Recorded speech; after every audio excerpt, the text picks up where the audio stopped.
Now you can see something quite different coming out of the pit lane here at Mid-Ohio.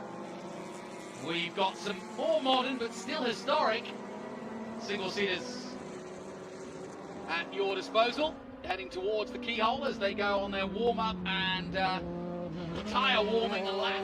Now we've got quite a combination of Formula Masters, Indy Lights. It's all out there, isn't it? This is a really interesting Group 9 group of cars. It really is. Like right there, Sebastian Coppola in that Formula 5000, and he actually kind of helps to run this Formula 5000 group in vintage racing. He's also racing a Ferrari with us in International GT. But one cool thing about this group also is the age range is just as diverse as the cars. We have some drivers out there that are 16 years old, and we have some drivers out there that are just a few years older.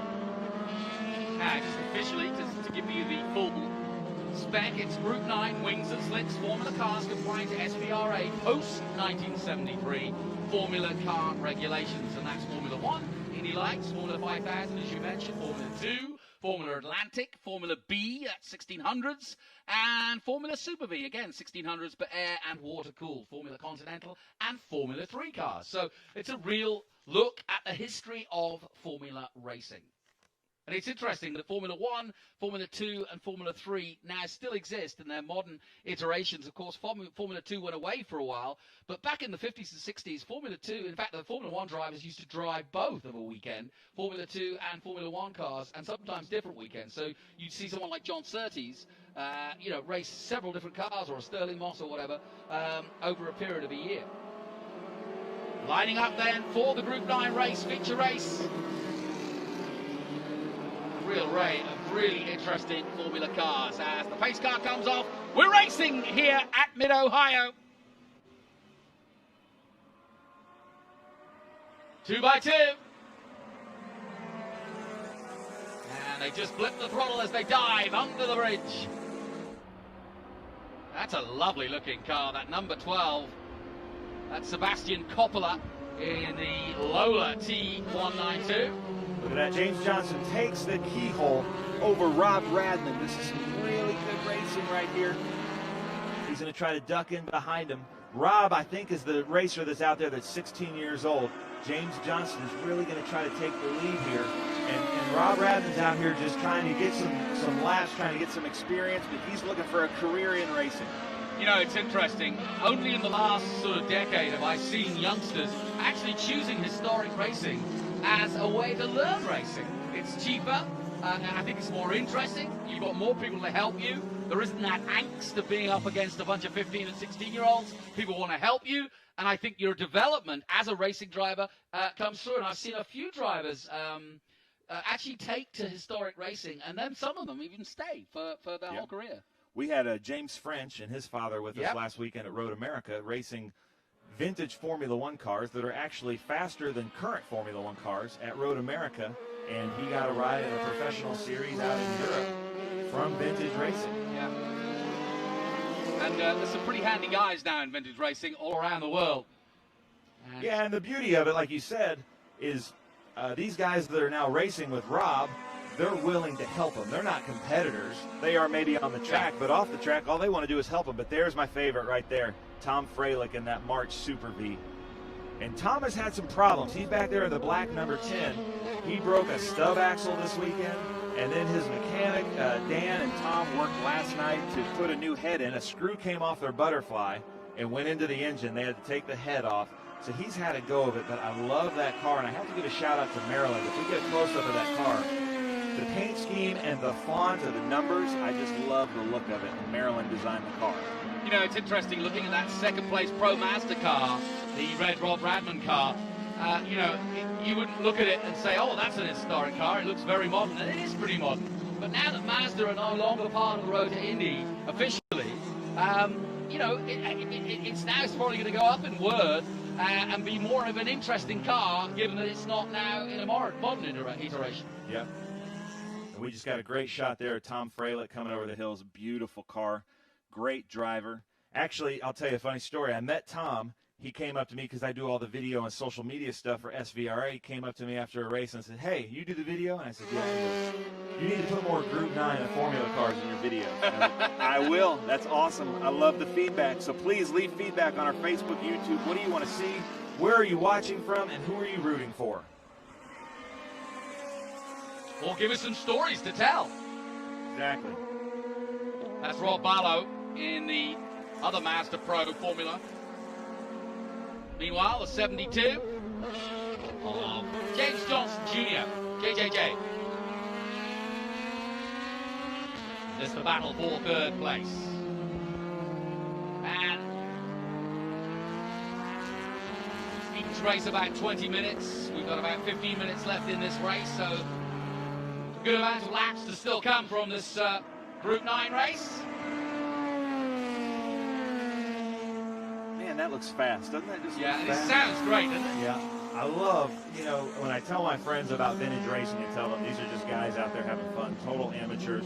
Most of them are professionals in business or in their personal life that come out here. This is just for the fun of racing, but yet these amateurs are racing at speeds faster sometimes than they were in the day because of new tire technology and brake technology and things like that. Yeah, for those not familiar with motorsport per se, or just casual watchers, when we say amateur, it's kind of it's a wide phrase, because you can be an amateur soccer player or an amateur basketball player and just play one-on-one, but when you're playing these things, you got to be pretty darn close to being professional, because there's no difference. It's the same cars, the same power, it's the same skills.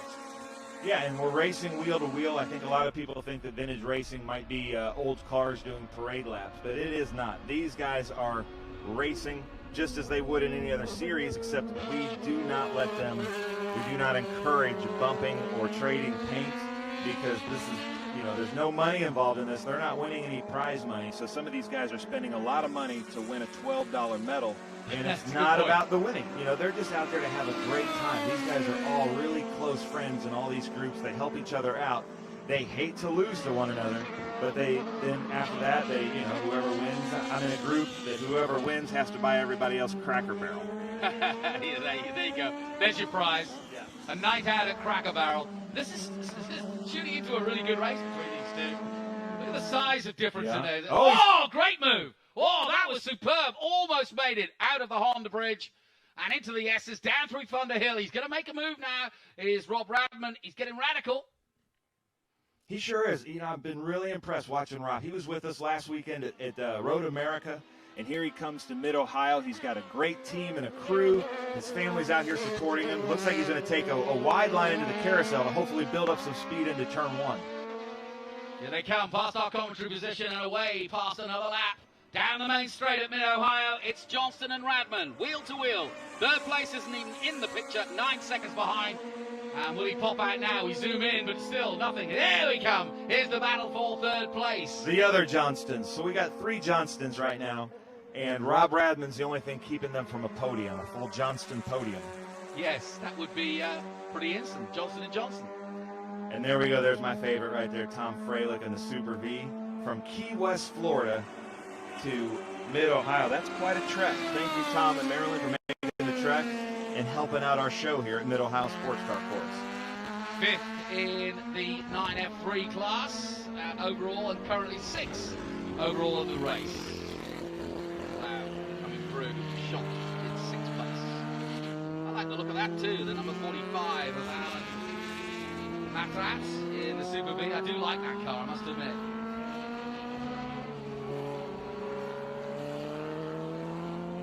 Mini Formula One car of the 70s, doesn't it? Yeah, that's neat. So there's a good shot right there that, people talk about a straightaway, but you can kind of see the rolling hills at Mid-Ohio just in that little bit. I think that's the attractive part, is the fact that it's, dotted around the woods here in Mid-Ohio, but also you don't really see the undulations as much.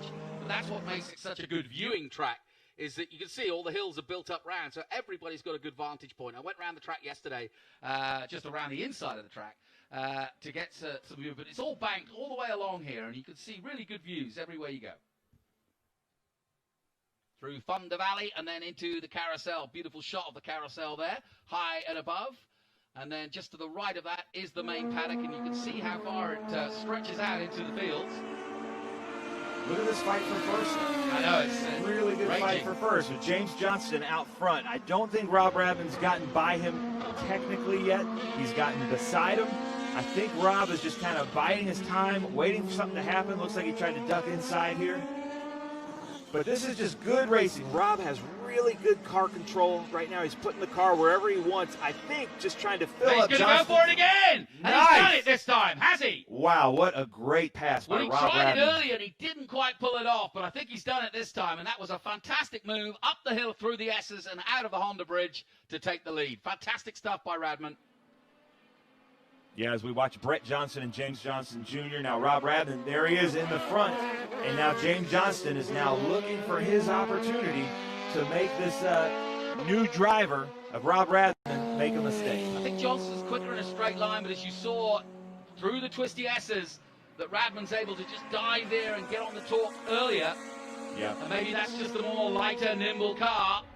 Yeah, now, but let's see if now he we gets got into a the draft. keyhole. Yeah, so, let's yeah. have a look.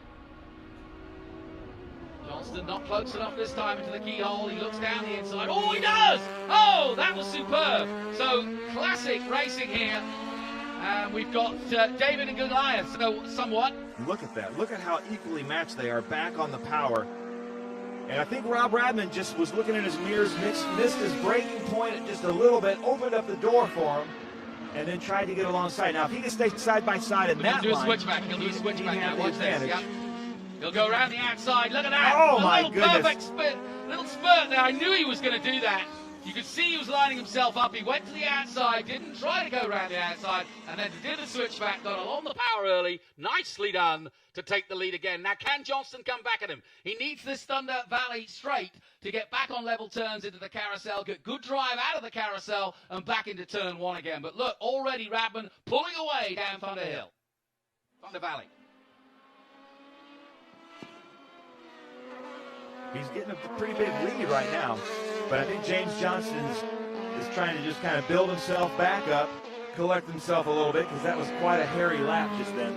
And he's going to try to make that move going down into turn 4. I don't think he's close enough yet to try to make anything at keyhole unless Radman I don't know, misses you his say breaking that. point. Last time out he made it stick, and at keyhole again as they come. He's getting a little bit of a draft. He's going to try and pop out to the inside as he did last time. Is he going to do it? Yes! So he's got the making of him, but if he holds the line, and then Radman will try and come back at him at 4. Back to the battle for third. That's just as good, you know. And that is battle between Brett Johnson and James Johnston Jr.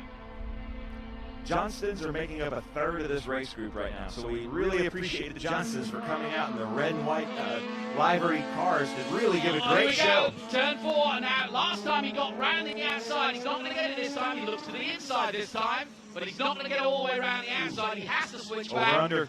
And now does he get... No, he's trying a different move. He went on the inside last time, but this time through the S's, he's learned a little bit, has Johnston. And now holds the lead again. What a great battle this has been. Yeah, great drone for the cheer down through Thunder Valley with these two cars. James Johnston in the lead just over Rob Radman, but I think now they've changed the lead 4 or 5 times throughout this race as we come to kind of the late stages of this race. And I'm wondering about Rob Radman's, he takes a really late apex to set him up for this left-hander, and I wonder if he's seeing that that's being an advantage because, you know, obviously James Johnston in the lead is going to take that defensive line, so Rob Radman's trying to take a faster line. Yeah, and Radman will be almost looking 3 corners ahead, Rob Radman, because he's now setting himself up for the keyhole. He won't make an attempt there. He's not close enough, but he will try to get round the outside for a switchback at turn 4 as he did earlier in the race. It's the drive out of this corner here that makes all the difference. He's just got to stay with Johnston, who's got the more powerful car. Back to the battle for third. Look at this. Brett Johnson has the lead right now over James Johnston Jr. But James ducks right back behind him. But they're having a great race, just like in vintage racing. Yeah. There's great racing throughout the field, and I'm so happy that the camera guys and the directors are picking that up because it's making for a great show today at Mid-Ohio. Yeah, and these identical Pro Mazda cars are having a really good fun time out there. Now I want to get back and see whether Radman has managed to make it stick. And there it is, going through the S's. It's still very Look at tight. that. Great stuff. They're in a world of their own, aren't they? Just totally focused on each other. Yeah, but I'm watching this race so closely, I'm forgetting to do my job. You know, I'm watching it, like, biting my fingernails. You know, I know both of these gentlemen. I'm rooting for both of them just to have a great race. When they get close, I get concerned.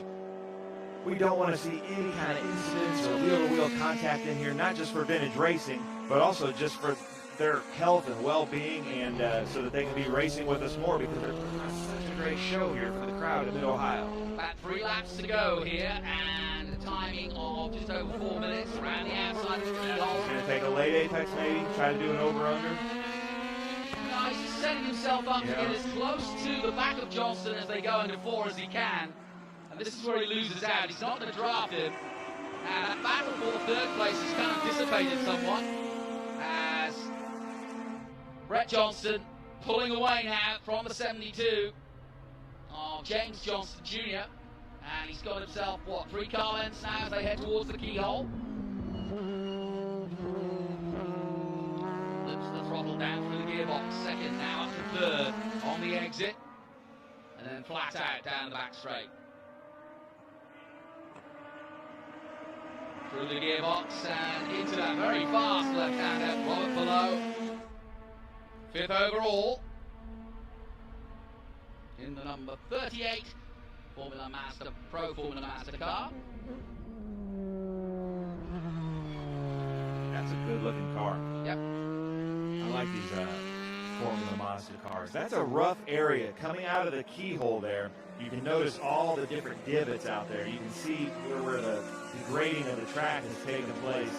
And as the track wears in throughout the weekend, some of these turns get rougher and rougher. Now they're coming up on lap traffic for the lead here. Yeah, this is where it's going to get interesting. In fact, Johnston's done a good job of pulling away from the 2nd place man. But will the traffic make any difference, I wonder? Not this time.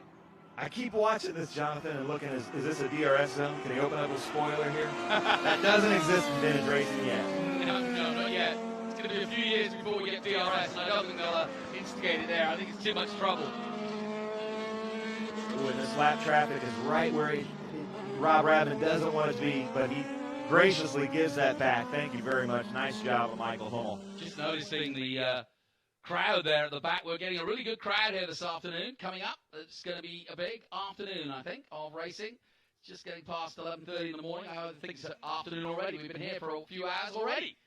Yeah, time flies when you're having fun, right? Exactly. And I want to thank the Mid-Ohio crowd. They only had about 4 days' notice to come out today once Governor DeWine opened it up for spectators with social distancing. So this is a bigger crowd than we expected. But Mid-Ohio always has the best crowds. There's such a great culture here. Look at this, Tom Fralick's coming under threat now by the number 45 of Alan Matrot. This is going to be a good race right here into the keyhole. Yeah, this is the battle for 6th place. It is a close, good one. Into the keyhole they come. Up to the inside of the 45. Gets a little swirly, but he gets it. Just needs to hold it tight. Yeah, nicely done. And through goes the number 45 of Alan Matrot. And I think that was a good move by Tom, noticing that, he just has better brakes, a newer car, a little bit faster. But loses out of the straight. Goes in the corner, but then Tom's got the power, because that thing's called a Super V for a reason. Yeah, he really did blow by him again, didn't he? Now, under braking again, this is where he'll catch up. Number 45, the all black and gold. Another good battle just behind them. Oh, no, that's the leaders. That's the leaders right there. So the leaders are coming up on fast lap traffic. And, in these different classes of racing, it gets kind of hairy. And then here's the other Johnstons. Well, and interesting enough, have they not swapped places? No, it is Brett. No, it's still Brett Johnston leading James Johnston, yeah. For 3rd. James Johnston Jr. James Johnston is currently in the lead. I declare Johnston the winner. Could be a Johnston podium, 2 of the 3. You're Jones and me. Or Johnston and me. Blue flag out. Last lap board is also out. Last lap. There's our leaders coming up on fast lap traffic. And let's see how they sort this out as James Johnston is coming up on Tom Fralick. Tom Fralick's just running his line in vintage racing. You are supposed to run your line, and it's up to the person passing to make a good move and a safe move to pass. Now, can Radman get on equal terms? He might be able to get a draft here, you know. But the car, Freilich, just went a little too wide for him to get stuck on behind him. Now he's come alongside, and he's got quite a gap to catch up as Radman. This is the final lap. It's the Swift 014 Atlantic leading the way. There it is, the 73A of James Johnson up against Rob Radman in the Mazda Pro Mazda. And I just don't think he's close enough. That's where he made one of his overtakes, and like you say, several different leaders, but both of these two, I should say, have led several different times, but it's been mostly about James Johnson, and as they come through Thunder Valley for the last time, I think he's got this. You can see the gap, some 5 car lengths before they come to the ball with the carousel, and as long as he doesn't make a mistake here, he's got this. You know, I gotta say, knowing vintage racers, even if you're coming in second place there, with such a great race like that, that was such a victory that there was no contact, a clean race side by side, and I bet you Rob Radman is just as happy about that race as James Johnston because they just had the time of their lives out there. Yeah, good racing and good fair clashes between them.